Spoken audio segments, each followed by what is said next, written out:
Hey everybody, Rob from Karma Comment Chameleon. It's time to dig into the NuclearRevenge archive. First story, I didn't go nuclear, I went supernova. Let's jump right in. Just a little background to start off. I was an exterminator for better than a decade and was only a few credits shy of a degree in entomology. Needless to say, I know my stuff when it comes to anything one might consider creepy and or crawly. With all this being said, I was a specialist for the absolute worst kinds of infestations. I treated for bed bugs, small cousins to ticks that only drink human blood. I bet you think you know where this is going, and just to cut you off, no, I never intentionally infested anyone. In fact, the revenge in this story isn't even for me.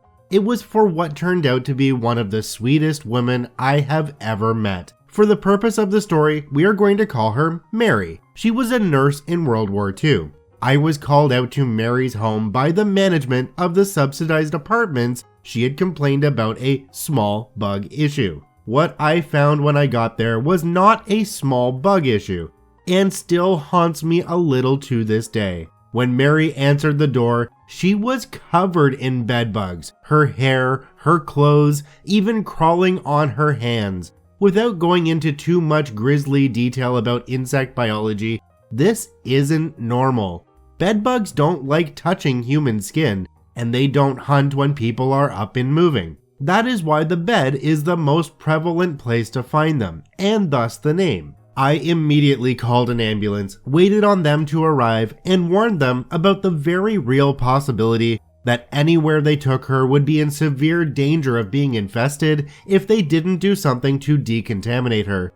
The poor woman was suffering from anemia, and it was luck of biology that she hadn't gone into toxic shock from the number of bites she had received. When she was rushed off, after having to be hosed off, literally sprayed with a hose, and having her clothes taken from her in semi-private, revenge mode started. Bed bug treatments are expensive. Very expensive, and I had made a lot of contacts with local Department of Social Services and the Adult Protective Services because of the amount of charity work I had done. Every single one of them got a phone call. Subsidized apartments have rules, including that they have to make routine checks. For an infestation to get to that level, it had gone unchecked for years. She had been being eaten alive for years. I called the local news, warned every neighbor, and collected statements about exactly how often the maintenance staff and management had entered the apartments.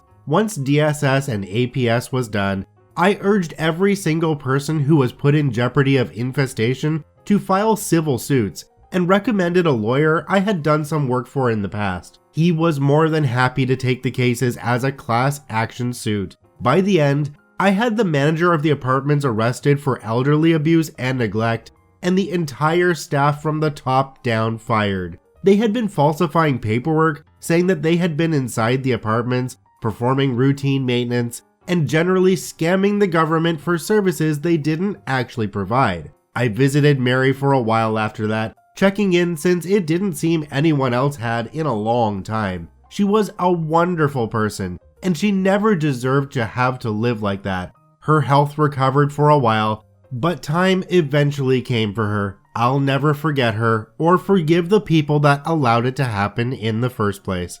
Great story. I'm now sitting at my desk feeling itchy all over. Thanks, OP. On to our next story.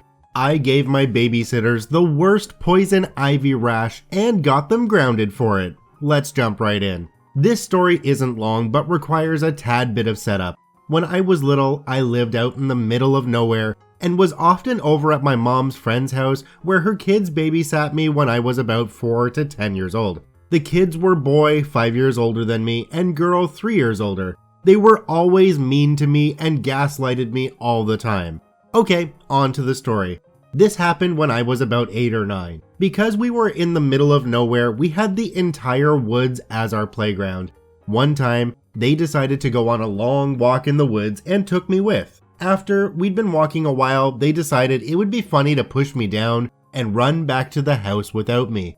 It took me a bit to find my way back because a potato has a better sense of direction than me. but I wasn't gone long enough to warrant any worry from the adults. I don't know why. But that was the point I decided I was tired of being their plaything. They abandoned me in the woods. That was a mistake. You know what the woods has a lot of? Poison ivy. Here's something I may have neglected to mention in the setup.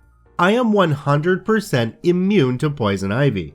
To me, it's just a regular old plant. 9-year-old me knew this. I also knew that they weren't blessed with this. For those who don't know, poison ivy also grows as a vine that clings to trees and can grow quite thick, about a 1/4 inch. I used a stick to pry a decent sized vine from a tree. They cling very well. When I got back to the house, I set my WMD aside and told them I found something cool and to come outside. I lured them just far enough away from the house and set my plan into motion. I started wailing them with it until they ran away. They didn't realize it was poison ivy until the rash set in. They screamed at their parents about what I did, but their parents didn't believe them. I didn't have any rash on my hands, so obviously they were lying. They got a huge rash and got grounded. I got revenge and ice cream. We actually have a friend who is immune to poison ivy, and that is the kind of friend that you want to take geocaching with you. On to our next story. You shouldn't mess with an ant farmer. Let's jump right in. Some backstory: when I was about 11 or 12, I started getting hobbies which included rock collecting and ant farming, important later. I also started babysitting my brother at the time. So it was a normal Saturday that consisted of me babysitting my little brother, taking care of my ants. I was letting my brother play on my PS3 until the doorbell rang. I opened it and saw these annoying little kids that always asked if I could play, but every time I would say no. Normally they would just leave, but this time they just sat there and kept on ringing the doorbell. It went on for about 10 minutes until it stopped. I thought it was over until I heard them start giggling. Then they started throwing rocks at my house. They even cracked one of the windows. I opened the door and they just knew it wasn't going to be good. Also, at the time, I was probably about 5'9", so I was kinda scary. I walked outside and told them to go home or I'll call the police. Fast forward about 2 weeks and it happened 3 more times. At this point, I was done playing around. I knew they were going to do it again, so at the side of my house where they were getting the rocks, I had accidentally spilled my fire ant colony with probably about 1,500 to 2,000 fire ants on the rocks. So the next day comes around and the little brats were ringing my doorbell, and I could almost taste it. Sweet, sweet revenge. After the ring stopped, I heard the thuds of the rocks hitting my house. All of a sudden, it stopped, and I could hear them start to cry. I looked out the window, and the little boy was sitting right on the rocks. They all ran home. Oh, but it's not over. Their mom came out of their house and over to mine. I put on my saddest face and told the mom, "They broke my ant farm." After that, the mom gave me $10 and I never saw them again. I'm almost starting to feel bad, but they shouldn't have messed with my rocks. A few weeks later, they started doing things like taking toys from my backyard, ringing our doorbell, and stealing our rocks. I told their parents, but they just kept on doing it, even after the fire ants. And this time, I was so mad, I didn't hold back. I took one of my book bags and filled it with Legos, balls, dolls, etc. But that wasn't it.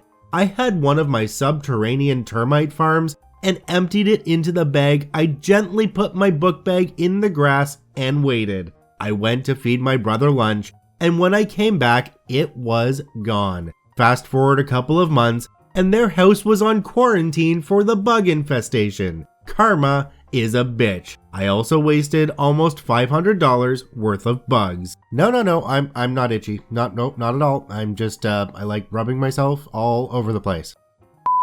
I want to thank all 3 OPs for posting their stories to the NuclearRevenge subreddit. You can visit them at the links in the description below. Please go there and give them an upvote.